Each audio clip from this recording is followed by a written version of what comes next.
এই বছরই কাঞ্চন মল্লিকের 3টে বিয়ে নিয়ে পুরো সোশ্যাল মিডিয়া তোলপাড় হয়ে গেছে। কিন্তু একটু পিছনে গেলে দেখা যাবে শ্রাবন্তী চ্যাটার্জি তারও 3টে বিয়ে, আর একটু পিছনে যাও প্রসেনজিৎ চ্যাটার্জি তারও 3টে বিয়ে, এবং আরেকটু পিছনে গেলে দেখা যাবে মিঠুন চক্রবর্তী তারও 2টো বিয়ে, এবং আরেকটু পিছনে গেলে আমাদের মহানায়ক উত্তম কুমারেরও 2টো বিয়ে। কিন্তু ভাই আরেকটু পিছনে যাওয়ার পরে যা দেখলাম সেটা দেখে তো আমি পুরো অবাক হয়ে গেলাম। আমাদের কিশোর কুমার তার তো চারটে ওয়াইফ।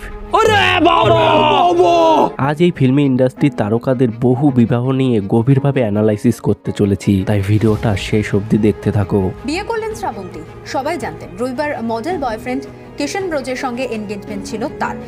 আমাদের মেয়েটা নিয়ে তো বলাই হতো, অনেকে মজা করে বলতেন যে খেলনা বাটি নিয়ে এরকম বিয়ে দিয়ে দেয়, সেরকম একটা হয়ে গেছে। किशोर कुमार की पहली वाइफ रूमा से तलाक के बाद मधुबाला से उन्होंने दूसरी शादी की। আমাদের লাইফে আমরা অনেক রিলেশনশিপের ঢুকি বেরোই and but every relationship is different and ultimately depend করে দুটো মানুষ তারা যারা সাথে আছে তাদের আন্ডারস্ট্যান্ডিং কেমন, তাদের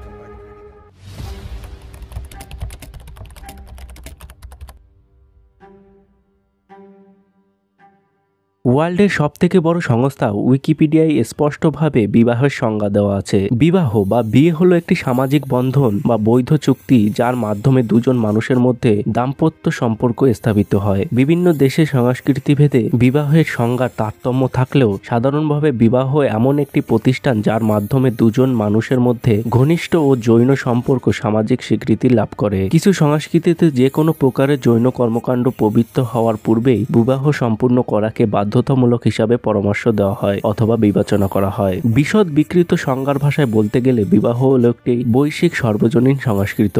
বিবাহ সাধারণত কোনো রাষ্ট্র, কোনো সংস্থা, কোনো ধর্মীয় কর্তৃপক্ষ, কোনো আদিবাসী গোষ্ঠী, কোনো স্থানীয় সম্প্রদায় অথবা দলগত ব্যক্তিবর্গের দ্বারা স্বীকৃতি হতে পারে। এই বিবাহের অনেক প্রকারভেদ আছে। বিশ্বের কিছু স্থানে পরিবার পরিকল্পিত বিবাহ, শিশু বিবাহ, বহু বিবাহ, জোরপূর্বক বিবাহ সাংস্কৃতিক ঐতিহ্য হিসাবে পালিত হয়। আজ আমরা এই বহু বিবাহ নিয়ে কথা বলবো। একাধিক বিবাহ বা বৈদিক সম্পর্ক স্থাপনই বহু বিবাহ বলে স্বীকৃত।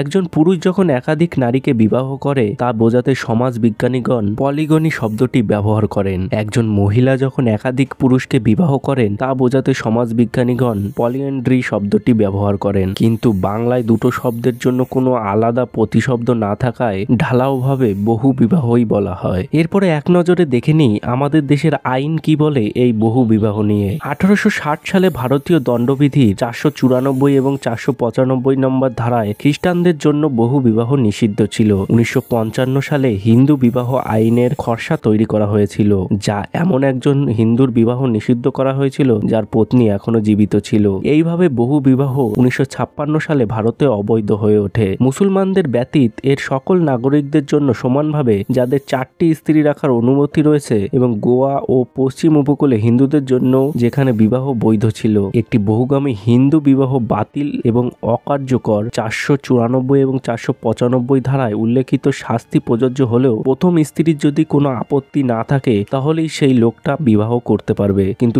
প্রথম স্ত্রীর যদি কোনো আপত্তি থাকে তাহলে সে কখনো বিবাহ করতে পারবে না। যাই হোক, ফেব্রুয়ারি 2015 সালে একটি রায়ে ভারতের সুপ্রিম কোর্ট বলেছেন যে বহু বিবাহ মুসলিম ধর্মের একটি অবিচ্ছেদ্য বা মৌলিক অংশ ছিল না, এবং এক বিবাহ ছিল 25 নম্বর ধারার অধীনে রাষ্ট্রের ক্ষমতার মধ্যে একটি সংস্কার। মানে সোজা ভাষায় বোঝা গেল 2015 সালের পর থেকেই বহু বিবাহ যে কোনো ধর্মের দ্বারাই হোক না কেন সবকিছুই একটা আইনত অপরাধ বলে ধরা হয়েছে। 2022 সালে international institute for population sciences বা IIPS দ্বারা প্রকাশিত একটি সমীক্ষা, যা ন্যাশনাল ফ্যামিলি হেলথ সার্ভে বা NFHS এর তথ্যের উপর ভিত্তি করে একটা সমীক্ষায় বলা হয়েছে যে মুসলমানদের মধ্যে সব থেকে বেশি 1.9% বহু বিবাহ করে, তারপরে অন্যান্য ধর্মীয় সম্প্রদায় 1.6 এবং হিন্দুদের মধ্যে সবচেয়ে কম প্রচলিত 1.3%। যেহেতু আমার চ্যানেলের অনেক ভিউয়ার বাংলাদেশ থেকে, তাই বাংলাদেশের বহু বিবাহ আইনটা কি বলে। বহু বিবাহ বাংলাদেশে বৈধ,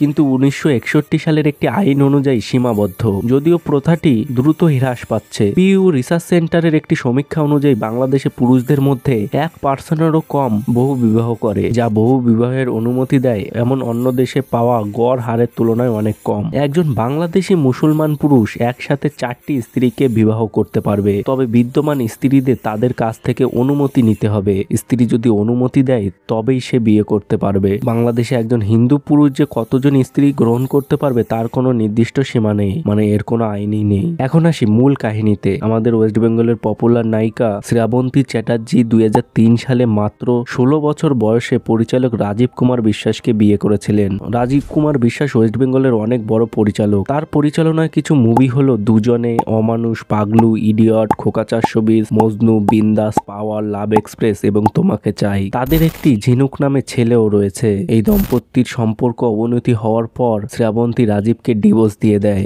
2003 সালে তারা বিয়ে করেছিল এবং 2016 সালে তাদের ডিভোর্স হয়ে যায়। যদিও তাদের মধ্যে সবকিছুই ঠিকঠাক ছিল। তারা 13 বছর ধরে বৈবাহিক জীবনের পর 2016 সালে বিচ্ছেদ করে সবাইকে অবাক করে দিয়েছিল। এরপরে শ্রাবন্তী জনপ্রিয় মডেল কৃষ্ণান ব্রজের সাথে প্রেম করতে শুরু করে এবং 2016 সালেই তিনি দ্বিতীয় বিয়ে করে নেয়। কিন্তু 2017 সালেই তাদের বিবাহ বিচ্ছেদে আবার বিতর্কের জন্ম দেয় এবং তাদের মধ্যেও ডিভোর্স হয়ে যায়। অভিনেত্রী তারপরে 2018 সালে রোশন সিং এর সাথে সম্পর্কে জড়িয়ে পড়েন এবং তারা 2019 সালে বিয়ে করে ফেলেন। প্রেমে পড়া দম্পতিকে তাদের সুখীভাবেই দেখা গেছিল। তাদের চিত্তকর্ষ ছবিগুলো যে কোনো দম্পতির জন্য সম্পর্ক লক্ষ্য প্রদান করত, কিন্তু 2020 সালের শেষের দিকেই তাদের সম্পর্কে আবার ফাটল ধরে। একটি ঝামেলাপূর্ণ বিবাহের গুজব আবার আমাদের দৃষ্টি আকর্ষণ করে। যদিও শ্রাবন্তী চ্যাটার্জি তার ব্যক্তিগত জীবন সম্পর্কে কখনো কিছু শেয়ার করেনি, তবে 2020 সালে 16 সেপ্টেম্বরে কলকাতার আলিপুর আদালতে বিবাহ বিচ্ছেদের মামলা দায়ের করেছিলেন।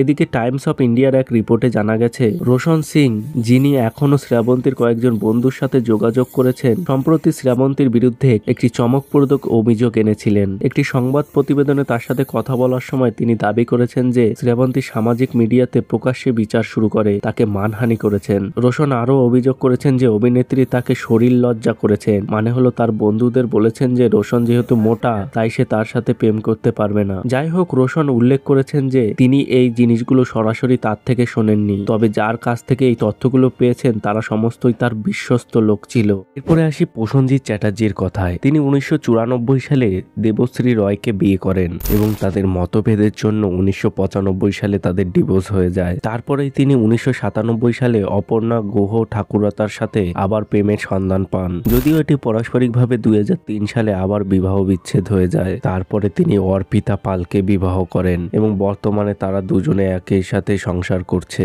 এরপর আসি আমাদের কিশোর কুমারের কথায়। তিনি তো একটা নয়, দুটো নয়, 4-4টে বিয়ে করেছেন। 1995 সালে সত্যজিৎ রায়ের ভাইজি রমা গুহ ঠাকুরতার সাথে প্রথম বিবাহ বন্ধনে আবদ্ধ হন। একজন খ্যাতিনামা অভিনেত্রী এবং গায়ক ছাড়াও রমা একজন সক্রিয় সমাজবিদ হিসাবেও কাজ করেছিলেন। তিনি 1958 সালে কলকাতায় ইউথ কেয়ারের প্রতিষ্ঠিতাও ছিলেন। এই দম্পতি 1950 সালে মুম্বাইতে একটি জমকালো অনুষ্ঠানে গাঁটছানা বাঁধেন কিশোর কুমারের সাথে এবং 1952 সালে একটি পুত্র অমিত কুমারের জন্ম দেন। বিয়ের পরই এই দম্পতির মধ্যে ফাটল হতে শুরু করে, কারণ জানা গেছে যে কিশোর কুমার চেয়েছিলেন রমা বাড়িতেই থাকুক এবং বাড়িতে থেকে তার ছেলের যত্ন নিক। যদিও তিনি তার অর্জনকে ছেড়ে দিতে চাননি এবং তার সম্ভাবনাকে কাজে লাগাতে চেয়েছেন। বহু বছর ঝগড়ার পর দম্পতি বিয়ের 4 বছর পর 1958 সালে বন্ধুত্বপূর্ণভাবে আলাদা হওয়ার সিদ্ধান্ত নেয়। এরপরে তার জীবনে আসে মধুবালা। মধুবালা প্রথমে দিলীপ কুমারের সাথে তার সম্পর্ক ছিল এবং সেটা ফিকে হওয়ার পর মধুবালা কিশোর কুমারের সাথে গাঁটছড়া বাঁধার সিদ্ধান্ত নেন। কিশোর কুমার এবং মধুবালার বিয়ে পুরো জাতিকে একটি অস্থিরতায় ফেলেছিল,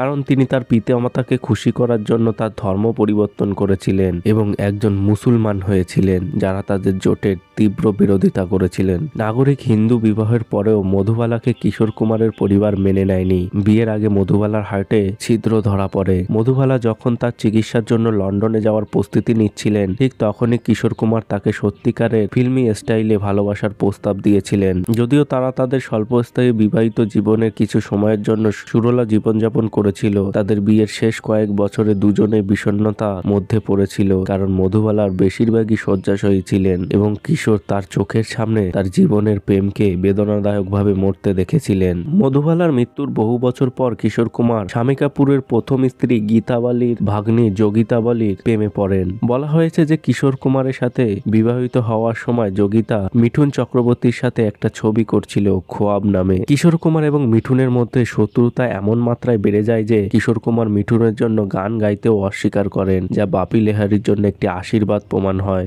যোগিতা এবং কিশোর কুমারের বিবাহ বিচ্ছেদের মঞ্জুর হয় তাদের বিয়ের মাত্র 2 বছর পরই। এরপরে সবচেয়ে চাওয়া পাওয়া অভিনেত্রী লীনা চন্দ্রভারকর অল্প বয়সে সিদ্ধার্থ বন্দ্যোপাধ্যায়ের সাথে বিবাহ করেছিলেন। এই সিদ্ধার্থ বন্দ্যোপাধ্যায় ছিলেন গোয়ার মুখ্যমন্ত্রী। যাই হোক, শীঘ্রই ট্র্যাজেডি তাকে আঘাত করেছিল এবং লীনা মাত্র 25 বছর বয়সেই বিধবা হয়েছিলেন। লীনা চন্দ্রভারকর প্রথম স্বামী সিদ্ধার্থ একজন দুর্দান্ত কিশোর কুমার ভক্ত ছিলেন। লোনাভালা ভ্রমণের সময় কিশোরকে তার তৃতীয় স্ত্রী যোগিতা বালির সাথে দেখে সিদ্ধার্থ লীনাকে জিজ্ঞাসা করেছিল যে কিশোর কুমার তোমাকে প্রস্তুত দিলে তুমি কি তাকে বিয়ে করবে, যার জবাব তিনি বলেছিলেন কখনোই না। কিন্তু কে জানতো কয়েক বছর পরেই তিনি কিশোর কুমারের চতুর্থ স্ত্রী হবেন এবং তারা 1980 সালে বিবাহ করে নিয়েছিল।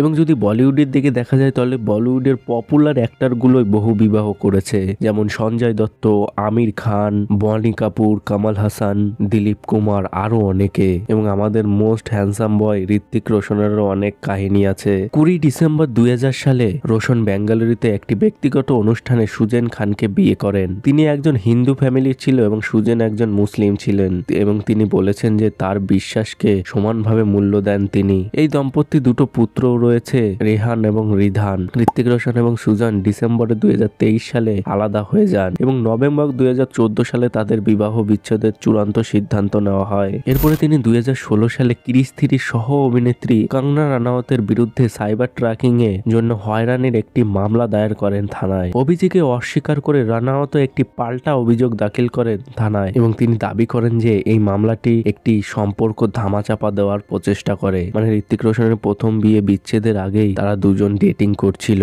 ঋত্বিক রোশন নাকি তাকে এও প্রতিশ্রুতি দিয়েছিল যে সে তাকে বিবাহ করবে। देखो तुम अपना दिमाग पहले बनाओ, तुमको करना है मुझसे शादी कि नहीं करना है। नहीं नहीं तुम तो इतनी भड़क गई हो। मैंने कहा यार तुमने 15 दिन पहले कहा कि किसी को बताया तो नहीं तुमने हमारे बारे में, कौन कौन जानता है जो मैंने तुमको কিন্তু প্রমাণের অভাবের কারণে মুম্বাই পুলিশ সেই বছরই মামলাটি বন্ধ করে দেয় এবং বর্তমান সময়ে তার একটা নতুন গার্লফ্রেন্ড আছে শাহবাজা এবং তার সাথেই সে ডেটিং করছে। দেখো এখন কিন্তু কাঞ্চন মল্লিক, শ্রাবন্তী চ্যাটার্জি, ইয়াশ দাশগুপ্ত এবং ঋত্বিক রোশনকে পর্যন্ত মানুষ ভরে ভরে ট্রোল করছে। কেন? কারণ এখন সোশ্যাল মিডিয়ায় প্রত্যেকটা ঘরে ঘরের মানুষ অ্যাক্টিভ রয়েছে, তার জন্যই তারা ভরে ভরে তাদেরকে ট্রোল করতে পারছে। কিন্তু অনেকেই প্রসেনজিৎ, কিশোর কুমার, কুমার শানু, মিঠুন চক্রবর্তী তাদের বিবাহ নিয়ে কেউ কথাই বলে না। তারাও তো বহু বিবাহ করেছে, কথা বলে না কেন জানেন? কারণ এখানে দেখে নাও আমাদের বোম্মাদার দ্বিতীয় বিয়ে হয়েছিল 1997 সালে, কিন্তু আমাদের গোগলি লঞ্চ হয়েছিল 4 সেপ্টেম্বর 1998 সালে। মানে তার বিয়ের 1 বছর পরেই গুগল লঞ্চ করা হয়েছিল। এবং ফেসবুক তো লঞ্চ হলো সেদিন 4 ফেব্রুয়ারি 2004 সালে এবং ইউটিউব লঞ্চ হয়েছে 14 ফেব্রুয়ারি 2005 সালে এবং টুইটার লঞ্চ হয়েছে 21 মার্চ 2006 সালে। তাহলে বলুন তো প্রসেনজিৎ, মিঠুন চক্রবর্তী এবং কিশোর কুমার তাদের এই বহু বিবাহ নিয়ে আমরা সচরাচর শুনতে পাই না কেন? কারণ একটাই, তারা যখন এই সব কাজ করেছে তখন সোশ্যাল মিডিয়া জন্মই নেয়নি। এখন সমস্ত মানুষের হাতে হাতে ফোন, তাই সবাই ঝাঁপিয়ে পড়ে ট্রোল করার জন্য। আর এই বহু বিবাহ আজ থেকে নয়, রাজা মহারাজাদের যুগের থেকে চলে এসেছে। কিন্তু আজকের যুগে এই বহু বিবাহকে নিষিদ্ধ করার জন্য প্রচুর আইনও তৈরি করা হয়েছে বিভিন্ন দেশে। তাই এইসব ব্যাপার নিয়ে অত মাথা ঘামিয়ে লাভ নেই। তো ব্যাস বন্ধুরা, আজকে এই পর্যন্তই। ভিডিওটা যদি একটু ইনফরমেটিভ লেগে থাকে তাহলে ভিডিওটিতে একটি লাইক করে দিও, আর চ্যানেলে নতুন হলে অবশ্যই সাবস্ক্রাইব করে দিও, কারণ পরবর্তীতে এরকম অসাধারণ ভিডিও আনতে চলেছি। আর বেশি কথা না বলে আজ তোমাদের কাছ থেকে বিদায় চেয়ে নিচ্ছি এবং ফিরছি খুব তাড়াতাড়ি এক নতুন ভিডিও নিয়ে। বাই।